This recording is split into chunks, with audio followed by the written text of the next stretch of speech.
is going on? Welcome to episode 69 of the Nintendo Powercast. I'm your host, N64 Josh. We got 4 players on this one. We hooked up the multi-tap. Hate Zero's on player 2. What's up, dude? What is going on? That's all I got. Not doing anything crazy. No, come on. What? After all this time, you're not our hero, you're not our boy? I don't know if the people want that. All right, hey, what's up, NPC fam? It's your boy. Hey, Zero, your hero. Okay, well, moving on. This is going to be super fun. Player 3, Captain Logan, what's up, man? Ahoy, matey. How are you? Arr. Swab the poop decks. And a man of many names. I'll go with Brian. What's up, dude? Nothing much. How come today we can't get like 2-player co-op because it's too much for the system to handle? But the multi-tap like ran everything flawlessly, like no dropped frames. We were only getting like 20 frames as it was back then. Why did that work so well? That's my challenge to you, Nintendo. Okay. Bring that back. Interesting introduction. Yeah, you guys are all fired so hard. Oh, no. I'm sorry. What up, fam? What? Rip headphone users. Yeah. Oh my gosh. Sorry for all you headphone listeners out there. Oh my gosh. Okay. All right. Well, hey, before this thing goes any more off the rails, if you guys want to get yourself a free book from Audible, an audiobook, go to audibletrial.com/NPC. There you can get yourself, I don't know, Super Mario, How Mario Conquered America, or Nintendo Conquered America. You could get the ultimate guide to, the video game history, I think. Just Google it. You'll find the name. Also, you got stuff like Ready Player One. Check that out. It's really good. audibletrial.com/NPC. Guys, the chair I'm sitting in is from OP Seat. You can go to opseat.com, check out their comfortable, affordable gaming chairs, and use coupon code N64Josh to save yourself $10. Lastly, you have a Patreon. If you want to get yourself an extra podcast, you can go check that out at patreon.com/N64Josh. And I get to announce it right now. Guys, N64Josh.com is live. There's not much on there right now, but that is where the show notes for this show will be hosted. So you'll be able to find everything there. N64Josh.com. More than likely, the links to the show will be N64Josh.com/NPC69, like Bill and Ted. So welcome everybody that's here with us live on Twitch. We're so glad you're here. We do this 6 p.m. Pacific Standard Time on Tuesdays.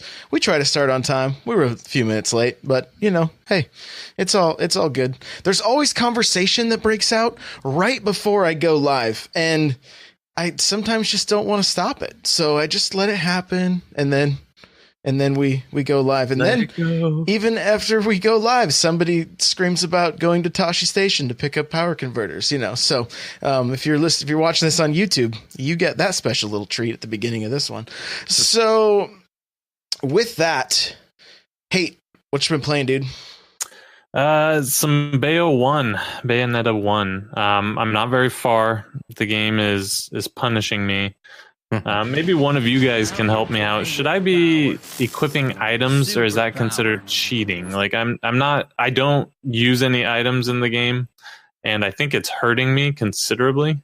Like the lollipops? Yeah, any of that stuff. Like I'm not using any of it. Well, that's essential. I've been chewing candy like it's nothing. Like I go through it too much. Okay, then I'm gonna have to start doing that because I'm just getting wrecked. I'm replaying every major and minor boss over and over again. So otherwise, the game is great. It shows its age a little bit. So I think DJ will probably touch on some of his complaints. But like graphically, you can see that. Well, you mentioned in the Discord that like there were quick time events that you just didn't like. I thought you just assumed I'd slip back into my salty ways. No. Graphically, they didn't really boost it. It might have got a boost in resolution, and that's it. Which the game still looks pretty good, but it's 8 years old now. I'm not entirely sure about the first one, but the second game did not see any boost in resolution, only in frame rate. Okay, which is, I mean, hey, that's good too. But yeah, I really think the games would have benefited from a remaster. Fair enough. You been playing anything else, man? That is all the Nintendo. Okay, awesome. Captain Logan, how about you, man? Well, I too have been playing Bayonetta 1 because I never got into it when it was first released. So I figured I'd start with the first one, and it's a good thing I did because I'm probably going to appreciate the second one a lot more as a result. Kirby Geek has been helping me through this game a lot, surprisingly. Like when I'm streaming it, like I'm like, Kirby, what is this? And she's like, oh, those are little perks for you. You eat those. And I'm like, okay, but what are those? And she's like, well, those are your weapons. And I'm like, yeah, I know, but what do I do with them? She's like, well, you shoot things. And I'm like, oh, okay, that's cool. So I hate QuickTime events. They're like a one-shot kill. That's a horrible, horrible way to have QuickTime events. But the repetition reminds me a lot of Devil May Cry, and I love those series. So I've been really enjoying that. Played a little bit of Splatoon, not during the Splatfest. I missed that because of Sea of Thieves scaling test weekend that they did. So I've been diving into that more and more as I fall in love with it. And then started playing Doom again today because of the update, which I'm sure we'll touch on. Yeah, we definitely will. I'm excited to hear about that too. So very good. Brian, how about you, man? It's been nothing but Bayo 1, Platoon, and I guess I've been dabbling in the classics. I've been playing, a little bit of Punch Out. I played some Super Punch Out. That was pretty fun. I never played that before. I remember seeing it back in the day and just never getting it. So that was fun. Jumped into some regular Metroid, which is super boring. And yeah, just kind of Please be jumping honest. from game to game. I probably just offended half the audience. No, that game is pretty boring. I love it, but it is really tedious. Yeah, it's just I played it back in the day, like once or twice maybe. My cousin had it and just never jumped into it. So I have, like with a lot of games that I think people that like retro games, they have a nostalgia for the game, and if you've just never played it, then it's one of those things where you're like, okay, this just feels super dated and it's just not for me. And then people are like, you're crazy. So, but yeah, mainly Bayonetta 1. I think I'm on chapter 11. And How many chapters? How many chapters are there? Do you know? I peeked on Google. I think there's 16, if I remember correctly. Okay. Yep, I'm nowhere close. Yeah, and yeah, you need to really start using items. I didn't know if that's like, because the game doesn't tell you anything. It's like, here's the game, no. Just go play it, idiot. So I've known nothing about the game. I'm collecting stuff. I'm like, what is this? What do I do with it? Whatever. I figured if it was an essential piece, the game would tell me how to use it. Nope. No. Nope. I had right. Kirby tell me about how to do the crafting of lollipops, and I kind of worked out a couple things as far as like finding recipes and stuff. But that game just kind of throws you in and expects you to keep up, and it's like normal or hard mode. And I'm like, all right, well, I guess I'm going normal for now. There's no easy. You had the choice. This is Bayonetta 1 you picked hard on? No, I went with normal because I didn't know how long it was going to take to get through, and I'd already kind of been pre-warned about the QuickTime events, and that already kind of like grinds my gears. So I was just going to stick with normal just to get through it so I can get to Bayo 2. Maybe I could have swore I tried to do hard mode, and all it gave me was Bayo 1. normal, easy, and very easy. Yeah, you have to beat it first to get hard mode. Oh, okay. Bayo 2 has hard mode unlocked immediately. Okay. So, But yeah, you got to use the items, and you definitely have to unlock. I forget the exact name of them, but it's the skills, like where you can get new moves. Yeah. Because I was wasting all my money on like candy, and I think I bought a skin for like $30,000, which for some reason, that's all. I put it on and it didn't let me change. I look the same. So maybe I'm missing something there. Yeah, you got to, before the game, well, I'm not sure about Bayo 1, but Bayo 2, you got to go to the menu. Like when you pull, I don't even know. I don't remember. It's been so long since I played Bayo 1. In Bayo 2, each chapter is represented by a card on the table that you flip over. And when you select the card, it says, I think it says go back, start, or menu. And then in menu, it has change outfit, and you can change. And I believe you can just hit the minus button and possibly change your outfit there as well, but I could be wrong on that one. So I'll have to check that out. But The only place I found it was in the sub menu, but for each chapter. Yeah. That's the only place I've been able to find it. maybe I gotta go there. But yeah, definitely unlock the moves because, like I said, I'm on chapter 11 and I just got 2 moves, I believe, where I can basically run and slide on my knees like Neo in the Matrix, and it literally like slows down, and I spin around 360 and then go into like this move straight out of Floor Kids where I'm like shooting every single gun while spinning on my back. And then I can also do this one where I like jump in the air, go through one of those witch magic circles, and then I like land on the ground like in the Burt Reynolds pose, and it like hurts everything around me. Yeah, and if you've never played Bayonetta, I think I just described the whole game right there. The type of random ridiculousness that happens within it. But no, having those new moves actually helped me considerably because I was almost at a sticking point where I'm like, this stuff is getting really, really challenging, and I feel like for no reason. But then I unlock some new moves, and it's like, okay, I'm back to being, Trinity again. So for a total Bayo noob. First off, don't call it Bayo. No, it's like, I'm just kidding. Go ahead. Okay, all right, fine. So for a total Bayonetta 1 noob, should I be buying moves first or weapons? Like, what do I waste my halos on? I don't know. Like I said, I've wasted a ton on the candy. Just because I like having like the full amount of candy before I go into each level. Kirby just answered that question in the chat before you asked it. She says, "Y'all not buying moves are hurting my soul." So, well, see, and like I said, I bought those 2, and suddenly I felt like all of a sudden I was back to where I should be as far as like the difficulty curve would be. I guess I felt like the difficulty ramped up, but really it's probably because I wasn't buying the moves, and I'm using like the same old outdated moves constantly, and that probably hurt me. So there you go. You heard it from, I don't know, whatever Josh calls her, the Oracle or the Oracle Watchtower. I don't know. The Oracle. I'm not up on my she's my the Oracle comic of book NPC references. Yeah. So let me go back to your Metroid statement. Metroid 1 was awesome when it came out. If you played it in complete darkness with it turned out pretty good. It had just a good atmosphere to it. But it's a little rough to go back to now. Unless you're a speedrunner, then it's done. And that's actually pretty fun to watch. But as far as what I've been playing, guys, it's been Bayonetta. I did play a little bit of the Monster motocross game, which I'll just let everybody know right now that it wouldn't have mattered if I'd left that one wrapped up. It was not very good. You heard it here first, folks. It's not good. Yeah, it's not. The textures are really bad. I saw somebody playing it on Xbox and I was like, or PS4, and I was like, well, it's that looks okay.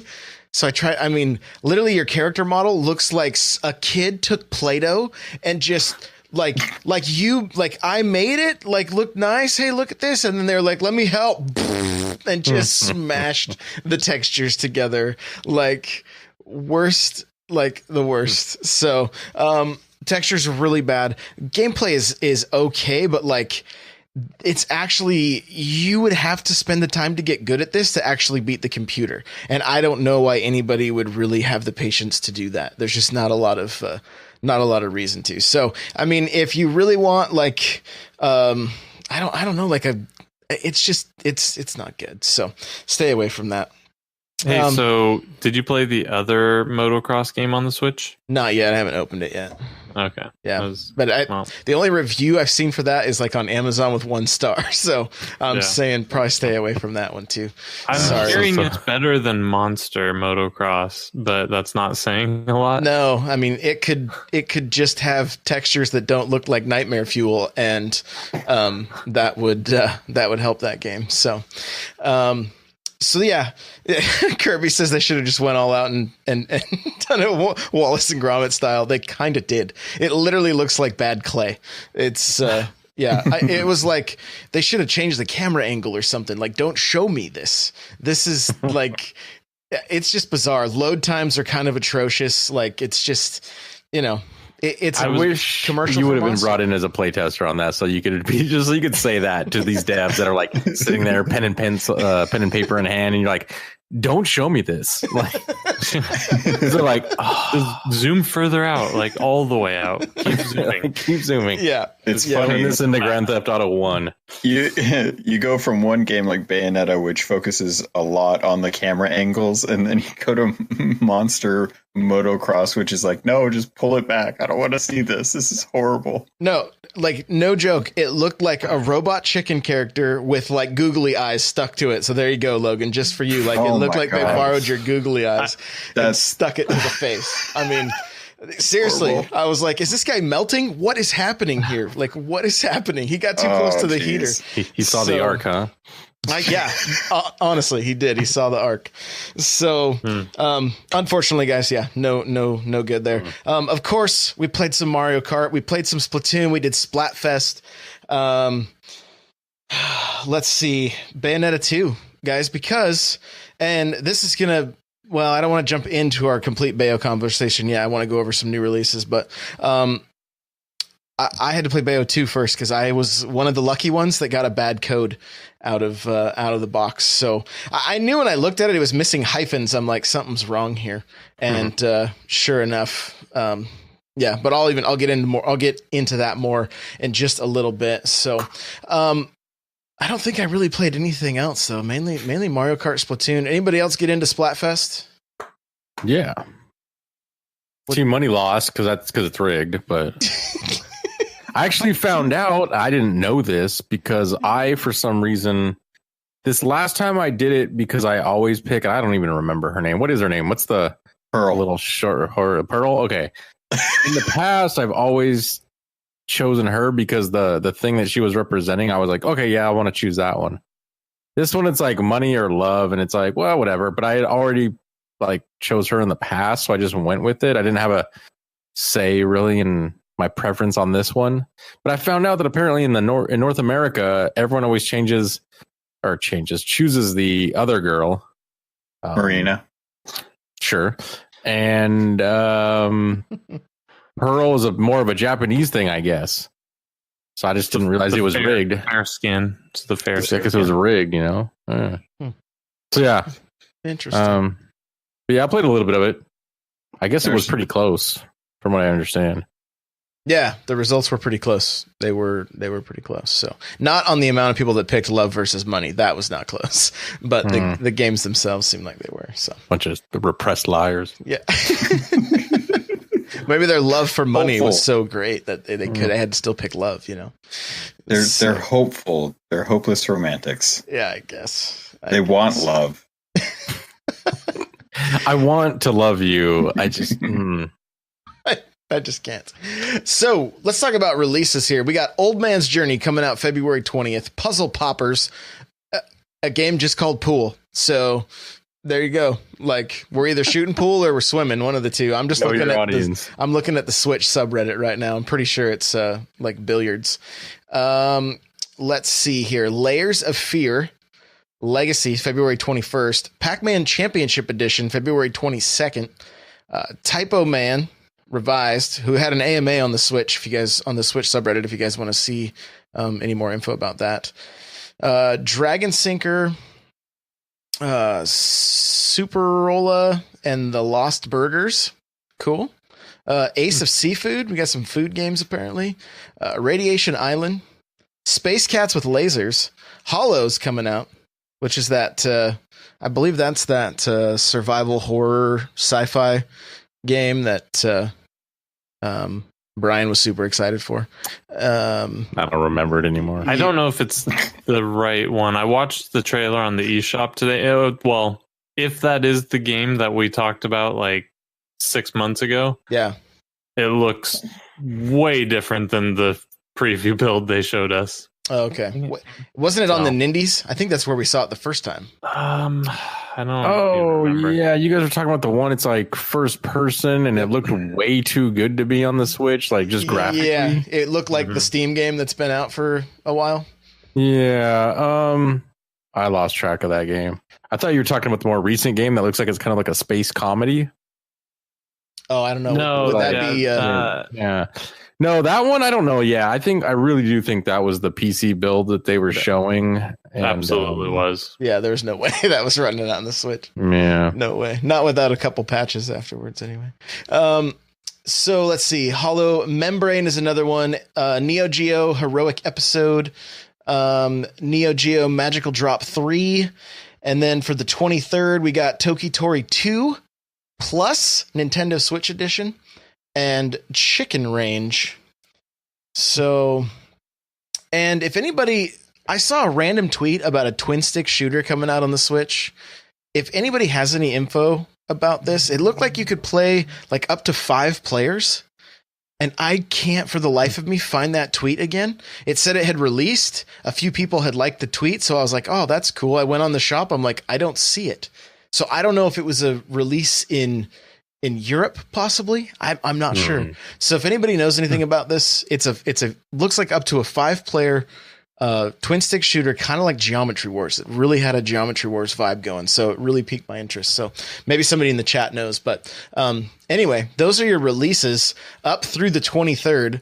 Again, lots of games. I believe what is it, Tokitori 2? I think that's like an old, did I say it right? Tokitori? Yeah. I believe that's a game that was on like the 3DS and the Wii U, but I could be mistaken.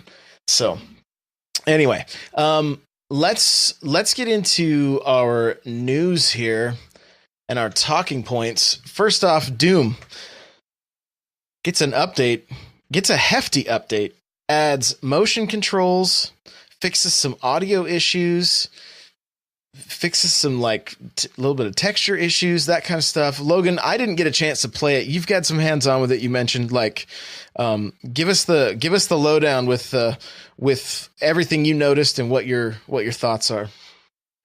So I got about a couple hours in today and playing it. It doesn't feel like it loads any faster than it did before. Maybe a little bit. It felt like the frame rate was definitely better, but the biggest thing that I wanted to test out was the motion controls with the gyro aiming, and that is kind of a mixed bag. I think a lot of it's going to come down to me tweaking some of the settings on it, but it does play a lot like Splatoon now. There isn't, as far as I can find, a hard reset for the camera the way Splatoon has. So you have to use the right joystick to kind of re-angle the camera if it gets too out of control. I spent about half of my time playing it on handheld and the other half of the time playing on TV with the Pro Controller. Pro Controller is definitely a much smoother way of going about it, but it's not impossible to do with handheld or separated Joy-Con mode. The trouble is that the UI is still really tiny on the screen, so playing it in handheld still is like really tough to kind of read anything that's going on there, distinguish enemies and stuff. So especially when they're far away, when you're running around, it's very much like Splatoon, but when you actually get aimed down on the sight, it feels a lot more like Legend of Zelda Breath of the Wild when Link is shooting an arrow, and that's great. It's actually kind of changed how I play the game. So I used to be a lot less accurate, and I would get to the point I would run in, and the closer I got, the more damage I'd be able to get on the demons, and eventually I would just get up there to the point where I could glory kill them.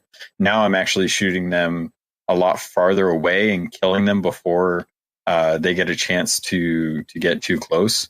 And I'm actually finding that I'm almost dying more as a result because I'm not getting close enough to them to be able to get the glory kill, to get the health and regeneration and the ammo and stuff. So it's going to take a little work to kind of get back into the groove with it. It's still kind of a hard game as is, but I'm glad that they gave people this option. This was something that a lot of people were interested in when it first came out. It wasn't there the way we thought it was, and now that it's an option, I think people are going to be a lot happier because you're still going to get the twin sticks if you want to use it like a traditional Halo or Destiny, but you can play like Splatoon if you want.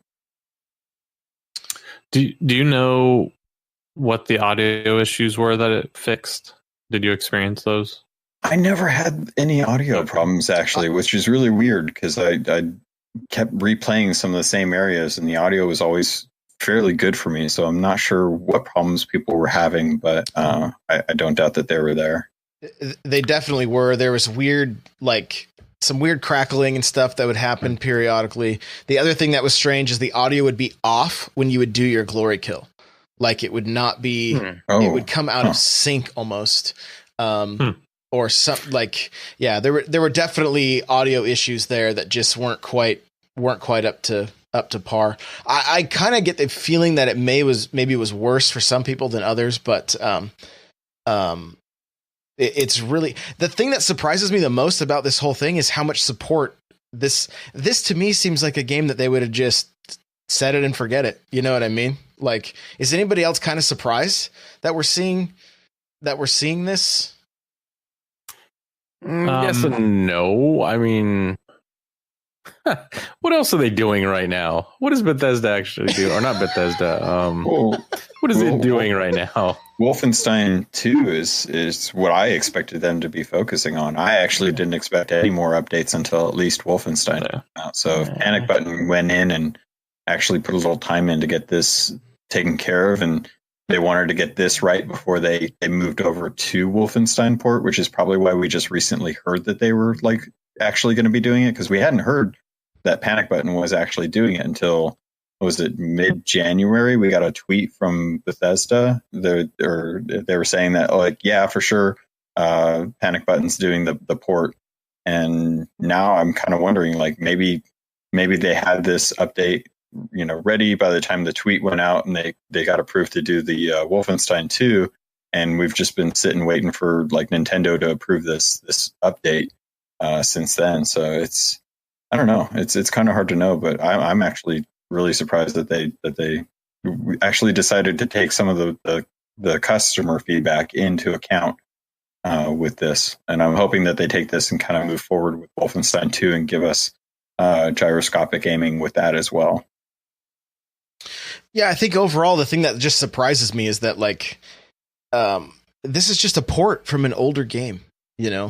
They probably don't, other than we're talking about the game now, it has some improvements. They don't gain a whole lot from it other than just some happy customers, like they basically, because there are some companies that look at this motocross game, right? You think that game's going to see an update of any kind? No, probably not. No way. Microtransactions, maybe. Yeah, right.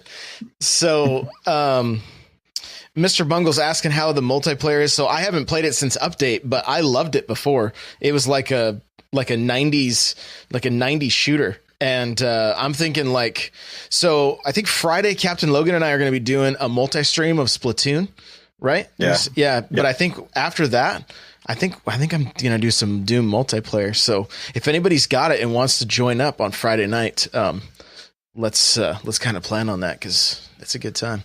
It's a good time. So, hey, you got it, right? I don't. What? I don't. You've let me down. I'm very sad right now. Very sad. I was close, but I just I don't know. I have it on the Xbox One, and I never took the time to play it there, so I'm just. I got you. I don't know if it'll be any different this time around. Yeah, well, I think Brian put it best when he's like, that game needs to be experienced at the highest resolution with the fastest frame rate and the loudest speakers possible. So. Well, it's an experience. Yeah, it's for me, like I don't have it on Switch. I have it on PC. And I'm glad that it's on the Switch. I've never been against something being on the Switch. I think sometimes I have issues with why something would be on the Switch, or it's need to be from like a different perspective, I guess. In fact, Captain Logan and Hate here and I think one other person, we were talking about Blizzard games on the Switch, and my kind of stance on that was like, I know Hate was kind of saying like, why not bring them to the Switch? Like the more the merrier. He was taking that stance. Yeah. And Captain Logan over here with his probably, I don't know, he probably read something and got knowledge somewhere, and he's just like, no, they go through cycles, and they're like the soonest it can be on there is 2021. He's like, science. I can neither confirm nor deny that I have contacts at Blue. Yeah, and then and I kind of came from the perspective of just like, I'm like, well, they're mainly a PC company, and they really, I think I can only guess that over there, unless someone's like, hey guys, let's do something on the Switch. Why not? Maybe let's port over one of our old games. Like they don't need the money. Like, it's not like they're like, hey guys, the Switch is selling really well. We need to get something going over there. Like, they like Valve are just one of those companies in a unique position where it's like, we don't have to do something because we need it to survive. They're lucky, I'd say, in a respect that they have that freedom. So hopefully they make something either exclusively for, and by exclusively I don't mean like just for the Switch, but hopefully like a new project comes around and they decide to do something. I just need a 2D tracer game like Metroidvania style. We'll be good to go. Have you played the Bayonetta game on PC? That's like 2D side scroller. No. Oh, you got to get on that. Your son has Steam, doesn't he? It's a free game. All right, we'll check it. You should check it out. We'll check it out. So you guys aren't satisfied with Angel Attack? Angel Attack? I don't even know what that is. I don't know what that is. It sounds awesome. Why am I not playing it? That's the mini game in Bayonetta 1. Oh, that. Yeah, whatever. So dismissive. Speaking of Bayonetta 1 and 2, yeah. So as I mentioned, to get back to Doom just real quick, yeah, I'm glad that they're supporting it. Hopefully it's like a trial run for what's to come. So I have a theory, and I've said it before, but you mentioned that, Logan, you haven't had any audio issues, and Josh, I don't know if you said if you did, but they exist. I think there is a strong possibility that the issues that people are getting is caused by the SD cards they're purchasing. Because like with NBA 2K, the community was divided. Like, we're having tons of issues to me, which I had not nearly as many issues that people were reporting. And I mean, not all SD cards are made the same. So Nintendo needs to have some guidelines on, if you want to play a Switch game and you want max performance, these are the specs you have to look for in your SD card or something, if they're even looking at that as being an issue. Yeah. Is this thing working? Hello? Bueller? Okay, you guys can hear me. Yeah, I Sweet. gotcha. All right, good. Good. Yeah, I just pulled up their Bethesda.net, the actual patch notes here, and let's see, fixes. Yeah, it just says fixed an issue caused by audio issues while playing. Fixed an issue that caused stretch textures to appear in multiplayer. Fixed an issue where controls become unresponsive in game menu. Fixed an issue where players may have incorrectly received a ban notice in multiplayer. So, and the other thing they did add, guys, is parties. So it's now going to be easier to party up and group up with friends, because apparently that wasn't. I think the few times I played it, I don't really recall playing with anybody. I just kind of ran solo. So that's nice that that's going to be there. Jumping in Bayonetta 1 and 2, I had the code issue, like we mentioned earlier. I couldn't play Bayonetta 1 to start the stream that I was doing on Friday. So just ended up playing Bayonetta 2 after being on the phone. Like, Nintendo was getting flooded, Reddit immediately. Everybody was like, hey, what's happening? Why aren't these codes working? Talked to somebody at Nintendo after calling 3 times, because the second time I got disconnected mid conversation and had to call back again. So convenient. That was click. Yeah, I was like, come on. So but they had a new code to me within, I think within six hours or so. Like they were really on top of it. Apparently, I don't know what the exact code that went out was. Like it was some kind of like packing number or reference code or something, was not the actual code. And so, and apparently, I don't know, hate read on, was it on Reddit that you saw that most people thought they were from Amazon, but I ended up getting mine from Best Buy. So that was a little bit of a hiccup, but I just jumped into Bayo 2. I went on hard mode. I've probably got 13 to 15 hours out of it so far, and really enjoying every minute of it. There's frustrating moments playing on hard. Like I spent 3 hours on 2 bosses one night, like I think Saturday night, I didn't even stream. I was just like, you know what? I'm just gonna, I saw a bunch of people in our community streaming like, Splatoon and stuff like that. And I'm like, I'm just gonna play games without, streaming or anything. And I had a good time. I had a good time just kind of zoning out. And, but man, 2 bosses, 3 hours, like literally my hands were hurting. Like they were, I was wearing my hands out trying to beat some of these bosses, but it's so satisfying when you finally do. Have you guys had a similar experience where it's like wicked frustrating and then all of a sudden you're like, oh man, that's so good. I want to go to the next one. So, I don't know. Hey, what are you thinking, bud? Huh. I was hoping you would ask me first. No, I haven't had that experience because whenever I beat a boss that I've been stuck on, it's generally not rewarding because I'm like, oh, all I had to do was not be an idiot. Like the game's showing me my flaws as a person. I'm like looking into the mirror and seeing how flawed of a human being I am. So, thank you, Bayonetta. Thank you.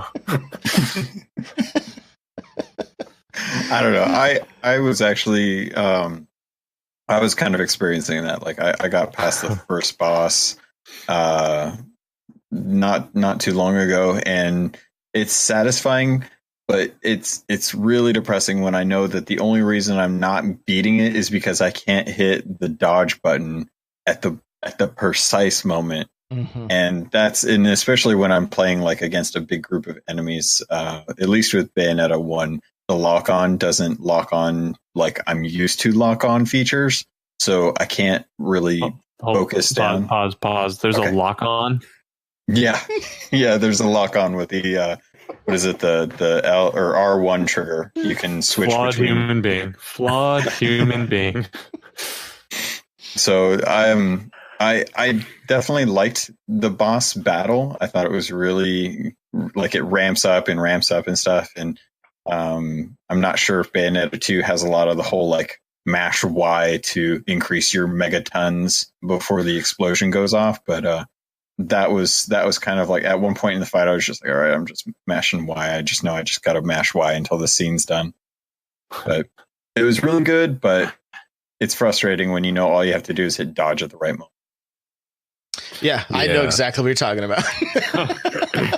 Yeah, that's probably my biggest issue with this game. I think that's one of the places it shows its age. I went from the last game I played that's this style of game was another Platinum game. It was Nier Automata or Automata, however you want to say it. Potato. Potato. But that game is, think about it. They made, Bayonetta. Then you had Bayonetta 2. I think Teenage Mutant Ninja Turtles was sprinkled in there somewhere. Transformers. I don't know if that's worth mentioning.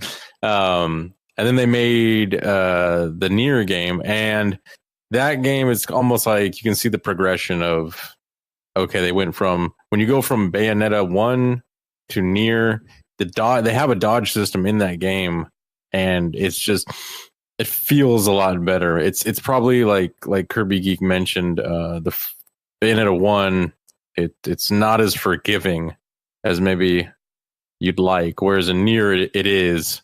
So it's almost like, I think I mentioned it saying like, well, when you go backwards, kind of like when in the way games are made and you start really seeing flaws, and like suddenly it's like, this game isn't as awesome as I remember it to be. So that was one of my big gripes, is that Did you ever play 2? Yeah, I didn't get super far into it. I had it for the Wii U. So I played at least 1 or 2 levels. I wonder if the controls are closer to Nier being newer. Yeah, I'll have to jump in. Because that bothered me. The thing that bothered me probably the most out of Bayonetta was the fact that I want to say at least 3 times. And like I said, I'm on chapter 11.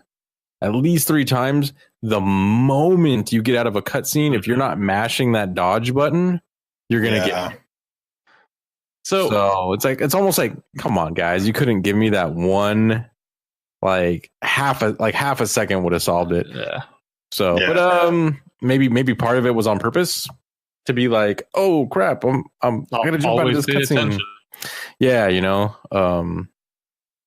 But Kirby's saying it's better in the second. So, and I noticed that, for me playing the second one, you're dodging just perfectly, or you're dodging. Well, I shouldn't say perfectly. You're dodging and just continuing the fight, which doesn't seem to do that much good. Like, you typically have to get into that witch mode, right, to really be able to start knocking out the combos, and it even affects certain bosses and everything. I found myself at some points, instead of moving all over the place and trying to dodge, just standing still and then just hitting the dodge to get out of the way, or dodging left and then dodging right.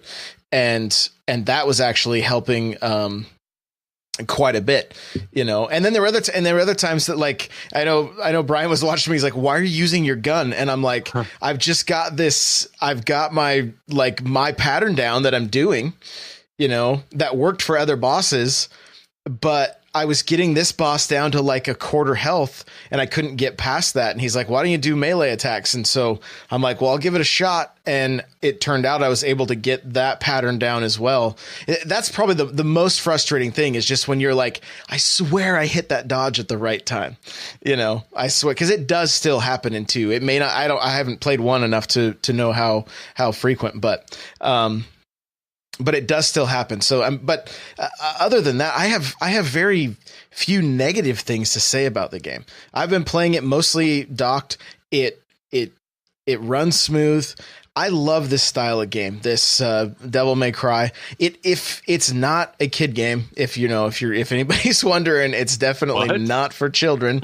I mean, I'll leave that to the parents' discretion, but it's.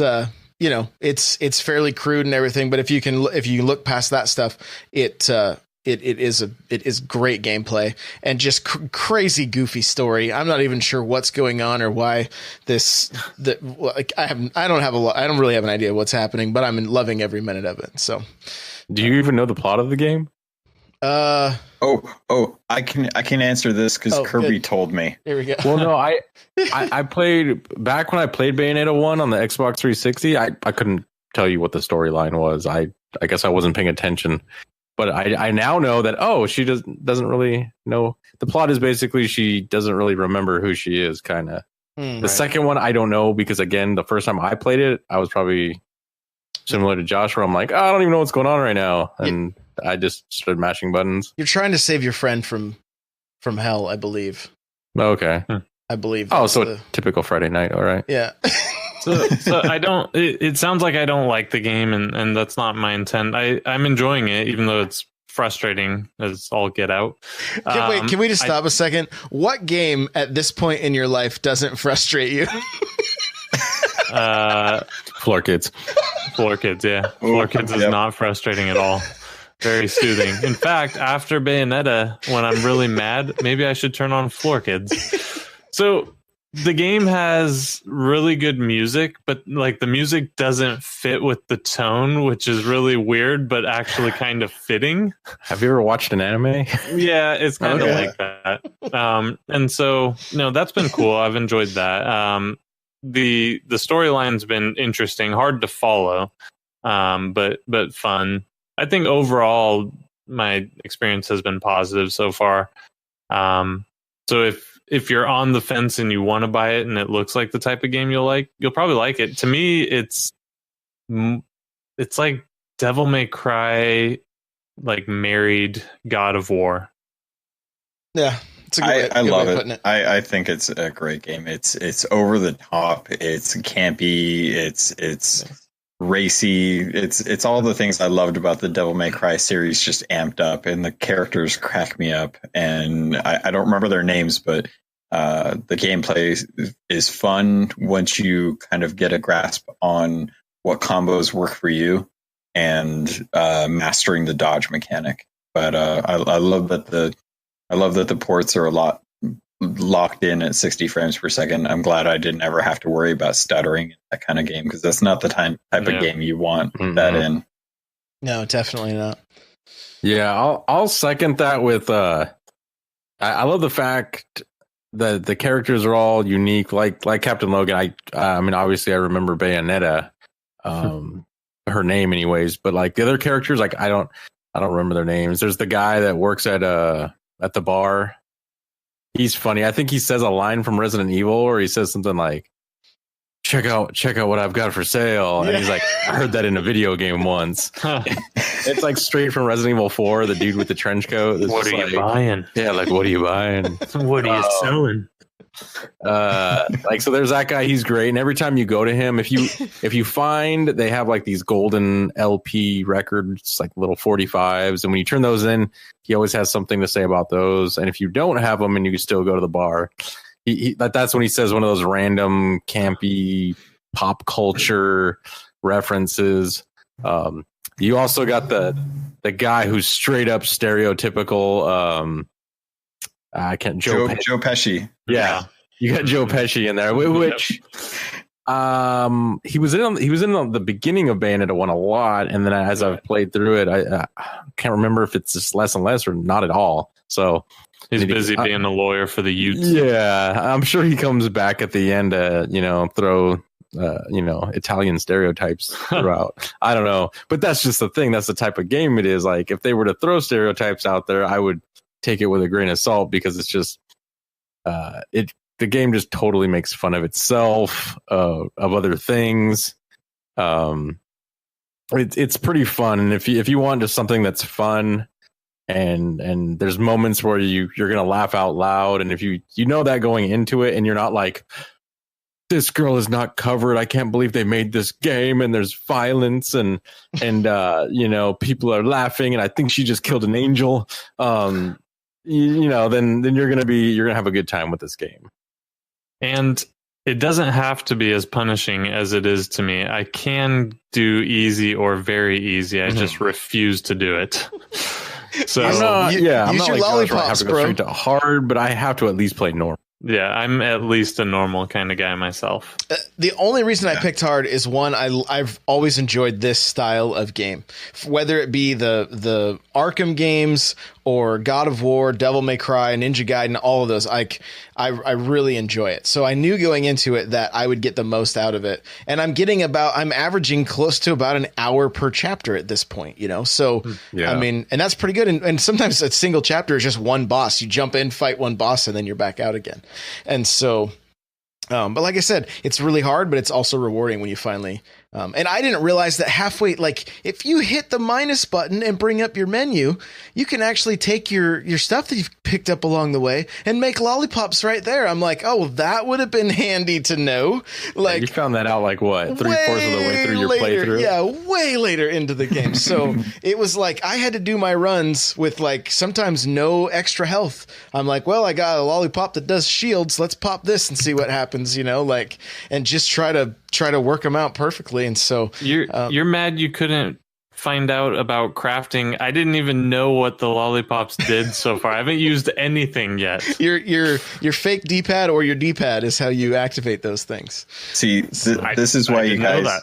This is why you guys have to bribe Kirby Geek to join into your stream so that she can be your Wikipedia while you're streaming. And then you sound amazingly smart. Is she the new Siri? Hey, Kirby. With the purple lollipop. That's what it was. That's exactly what my stream was. Like, hey, Kirby, what's going on with this storyline? And she's like, okay. Kirby, whatever you're charging, it's not enough. Exactly. Definitely not. Okay, so we got to move past this here. Just real quick, we're just going to talk just briefly. Mega Man Legacy Collection 1 and 2 is coming out May 22nd. We are getting the Mega Man Collection 1 is on cart and 2 is a DLC code, I believe. Some people are a little frustrated about that. If you want to let us know, let me know how you feel on n64josh.com. I do have an article up. You can leave a comment there, see what you think. Are you guys picking this up? Is anybody picking this up? Most of us probably already have it. I'm not. Nope. I'm seeing heads shaking in different directions. Okay. I might do it. We'll see. Yeah. It's unfortunate. It's another thing with the whole case just looks really bad because of the online required, like, come on, stop that. But Bayonetta didn't have it though. I don't think it's a requirement. I think it's like the default. yeah. It's like I feel like Nintendo's like, well, we've got this default image here if you want to use it, or you can spend the extra 2 hours and Photoshop us an icon if you want. And everyone's just like, I'll go with the standard white digital. It's like, wow, okay. You care about your product.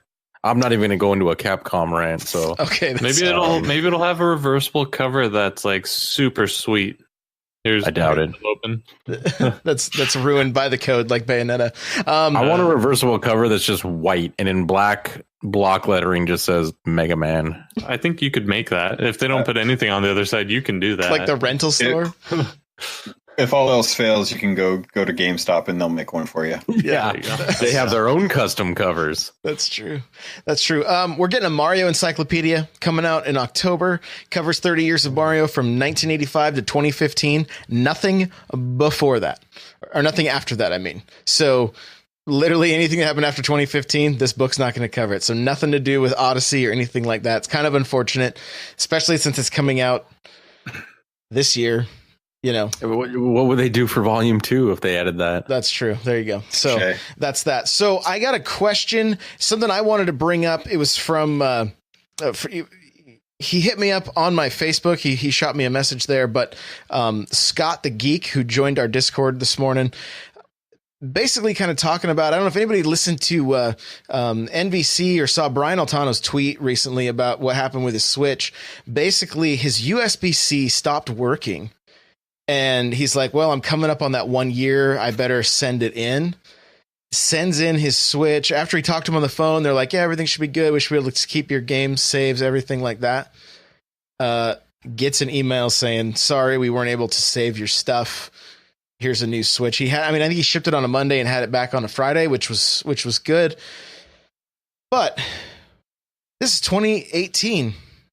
And that seems really unfortunate. One, he kind of recommended not using third-party docks. He doesn't know if that's the exact reason, but he did just kind of say, a little warning on NVC that may have played a part. But, some of the stuff he talks about, like everything he did in Zelda, gone. Everything in Odyssey, gone, right? And I know based on his tweet, there was a lot of other people that are like, yep, same thing happened to me. Like that's a very frustrating thing. Yeah. Glass half full, you get to experience all that stuff again, but like, yeah, right. You guys all understand. So, you can transfer content from Switch to Switch, right? So, but when it's your USB-C that's shot, well, the problem with the transfer is you can't buy a second Switch. Let's say you have infinite money. You can only transfer it once and it's gone from the source Switch. You can't have it on 2. Right. So that even if you wanted to do the most expensive backup solution in the world, it wouldn't work.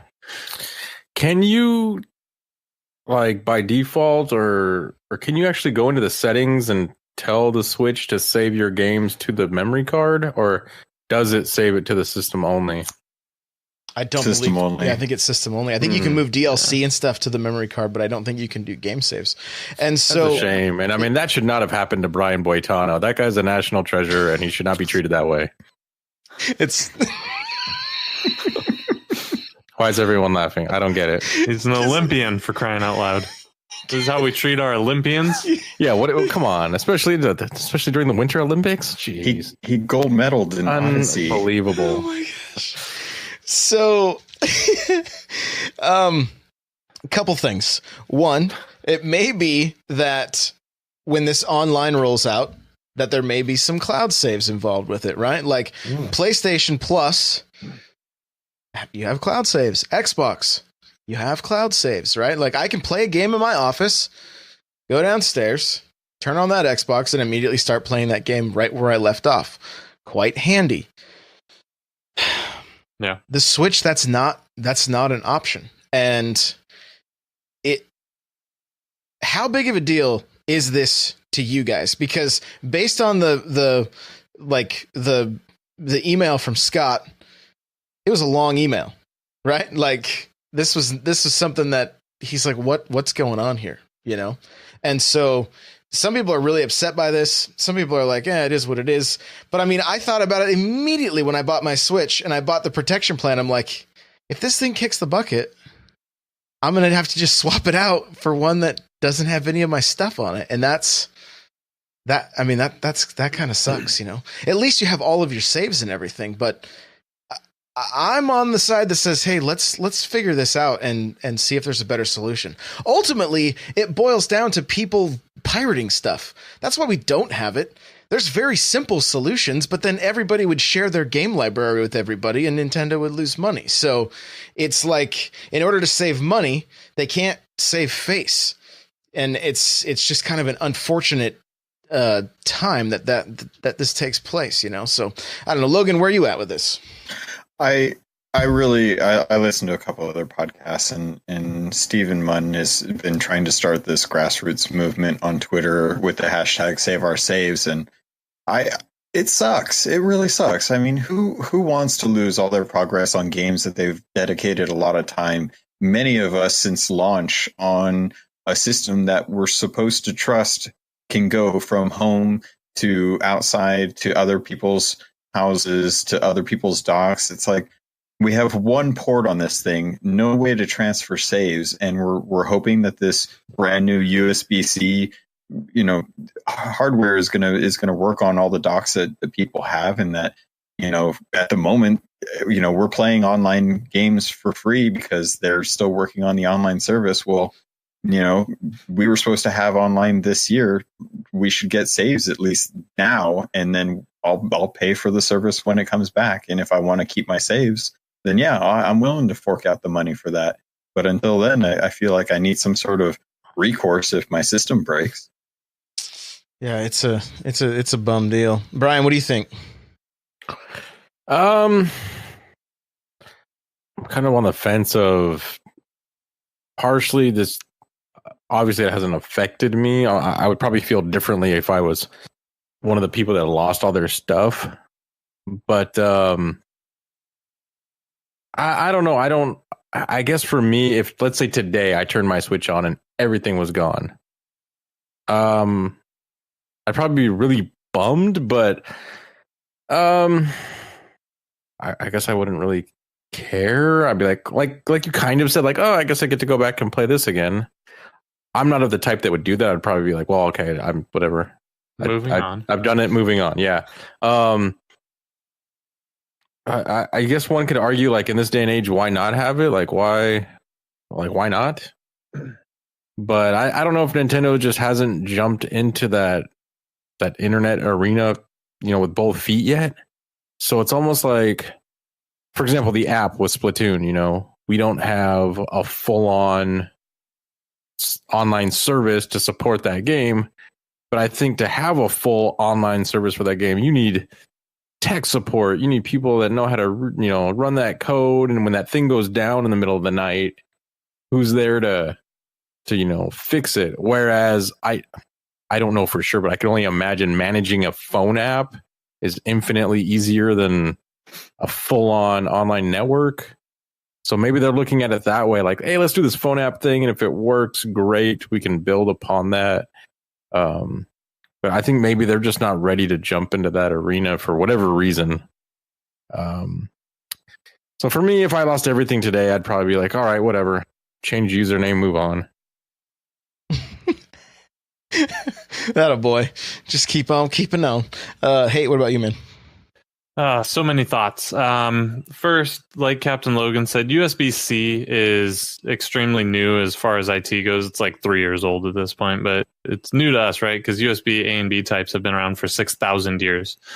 So, yeah, I mean, some of the stuff you buy third party, who knows? It's a gamble. Even first party, you might get a bad cable from Nintendo. I mean, it's still pretty much an infant in the grand scheme of things.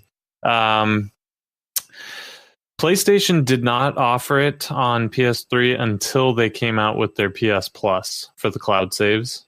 And I truly believe the reason is storage is kind of cheap nowadays. I mean, a terabyte is not an extremely expensive thing, but Nintendo is going to have to set up a lot of servers, and they're going to have them in a RAID range so they don't lose data, and they're going to have redundancy, and they're going to have offsite storage. Once they make the promise to you that, hey, we got your back, guys, your stuff's in the cloud, it has to be in the cloud. Right now, they can hide behind we never promised you anything. That's your problem. Yeah. So I truly believe it's coming. I think it needs to come, but they need to do it right. Because if they do it wrong, it's going to be worse, in my opinion, than not offering it at all. That's all. Yeah. And I mean, Kirby made a good point right when we started talking about this. She's like, if there's not cloud saves before Animal Crossing comes out, I will be rioting in front of Nintendo. I'll join you, Kirby. I can use a trip to New York. Are you paying for it, or? Well, no, we can go right here to Redmond. It's just up the road from you, bud. You're good. Oh, we're not going to the Nintendo New York store. No, let's go to headquarters. Zero is going to be the next Crash Bandicoot with the bullhorn outside the building. I got a bullhorn. Let's do it. Do it live. So, yeah, I mean, It seems like there could even be, the problem is it's like everything that seems like a solution would just allow for piracy. You know, that's because I remember back on the 2DS, I think, or not the 2DS, but like the DS. I think I remember taking, maybe it was my first 3DS. I can't remember, but like, I remember just taking the SD card out and putting it in the other one and it was good to go. And then when I switched to the 3DS, that wasn't the case anymore. I had to do a complete transfer from my I can't remember at this point. It's been too long, but I remember at one point it was pretty easy just to I think I backed up my saves on my computer and then moved them back into the memory card and everything was good to go. And that that's not the case now. So it is unfortunate. Hopefully it's something we see sooner than later. Hopefully there's some solution out there. I mean, hopefully just the switches don't break, right? But that's just not the case. You can't, especially a portable system. It's not like a PS4 or an Xbox that doesn't really leave its location. You know, this thing, I was reading stories of somebody comments on Reddit where the guy stood up, his headphones were wrapped around, his headphone cord was stuck to his ankle. So when he stood up, it just launched his Switch across this room onto hardwood floors. Joy-Cons flew off the thing and he picked it up, put them back on, and everything worked great. You know, but not everybody's going to be that lucky every time. There's just no way. I have to wonder about, because I see a couple of people in chat talking about the piracy issue. Josh, you mentioned it. I don't know, of the four of us here, how many of us, just because it had the ability to be pirated or altered in some way, would actually do it? I might exclude Captain Logan from this conversation, but I feel like he's already homebrewed the thing, twice over. So is that because of the purple Joy-Con? Just because you can do something illegal with it doesn't mean I'm going to. So I definitely would. Well, yeah, but you would probably buy a second Switch to do that on, right? Right. So I love they're losing, they're gaining. Right. Oh, me too. I mean, I'm 2 seconds away from ripping this thing apart, and I think I was half joking with you when I'm like, dude, I want a custom car paint job with carbon fiber back on this thing. I can make it happen. I mean, I would do that, but someone might be like, that voids the warranty. It's like, what doesn't void the warranty with this thing? I mean, I don't know. You've got another 12 warranties are made to be broken. That's what the saying is, right? I mean, they've already hacked the firmware for the 4.0. So I mean, at that point, you can play Steam games on your Switch. I mean, the piracy is going to happen no matter what we do. It's the good nature that Nintendo cares about their consumers that we're lacking in the picture right now. And Nintendo is one of those companies, just like with Apple, where they're like, all right, no questions asked. If you say it just stopped working and there's a giant crack and you're not sure how that happened, okay, send it back. Shipping and handling and stuff. This is like, they just need to do something to give people a reason to trust that once that 1 year warranty's up, that we're going to have all of our history over that 1 year, that 2017 special nature and all the things we did, like somewhere at least. I think, and I'm completely making this up, but in my mind it's true. It's a fan cast. Total fan cast. Or fan fiction, as I called it the other day. But when Microsoft went full blown with Xbox Live, I think that actually helped them with piracy, because now if you've broken your Xbox, you can't go online. So going all in for Nintendo and making these games immersed in the online infrastructure, if you want a pirated game, you're only going to play it offline. You're not playing it on Nintendo Online or whatever they're going to call it. Mm-hmm. Yeah.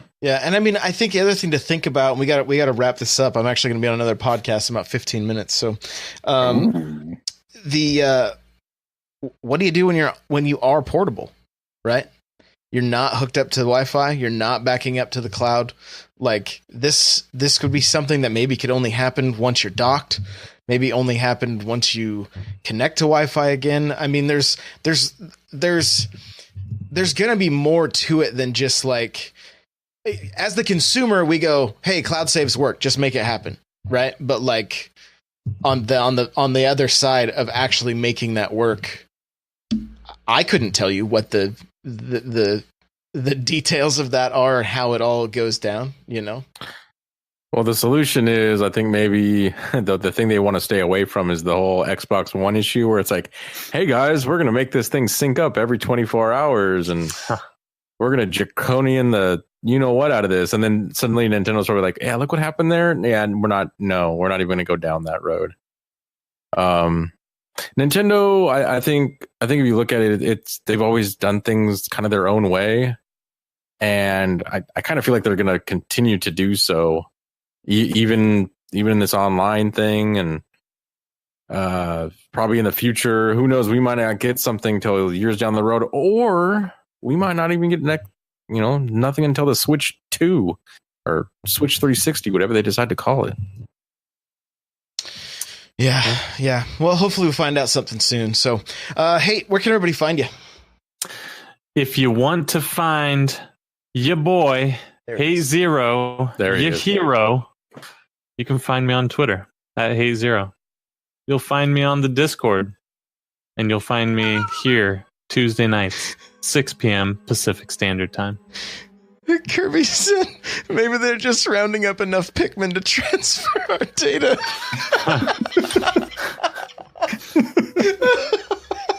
It's funny because it's true. It is. Logan, where can people find you? Well, you can find me streaming throughout the week at twitch.tv/CAPT_Logan. That's my Twitter. If you have any questions, comments, concerns, you can hit me up there. I'm also Captain Logan, all spelled out with a U at the end. On Xbox, I'll be playing a lot more Xbox, Sea of Thieves eventually. So feel free to hit me up. And Brian, you? Currently I'm DJ Hoedown. You can find me anywhere. Yeah, that's where you can find me. If you could figure out where the name DJ Hoedown stemmed from, I'll hand paint something and mail it to you. It'll be rated PG. Okay, perfect. Perfect. Guys, you're gonna find me on Twitch, Twitter, Instagram, Facebook, Snapchat. Vero, I think, is a new one I just found and signed up for. So, yeah, it's all N64 Josh. Just look up N64 Josh, you'll find it. Patreon, it's all there. If you want to get yourself a free audiobook, audibletrial.com/NPC. Help support the show. Enjoy yourself. Enjoy a book. And, it's $15 a month. Stick with it. So not a bad deal. OPSeat.com. It's where you can get yourself a gaming chair that I'm sitting in right now. And save yourself $10 with coupon code N64Josh. And if you guys are enjoying the show, if you wouldn't mind hitting us with a review, we would greatly appreciate that. We are like 4 reviews away from 100 reviews on iTunes. So if you enjoy the show, please let us know there. That would be great. If you're here with us live, thank you so much. We love you. You're here week after week. It's the best. If you want to connect with all of us and join the conversation, make sure to get in the Discord. There will be a link in the show notes. That'll be at n64josh.com/NPC69. Thank you for listening. Boys, thanks for hanging out tonight. And we will see you guys later.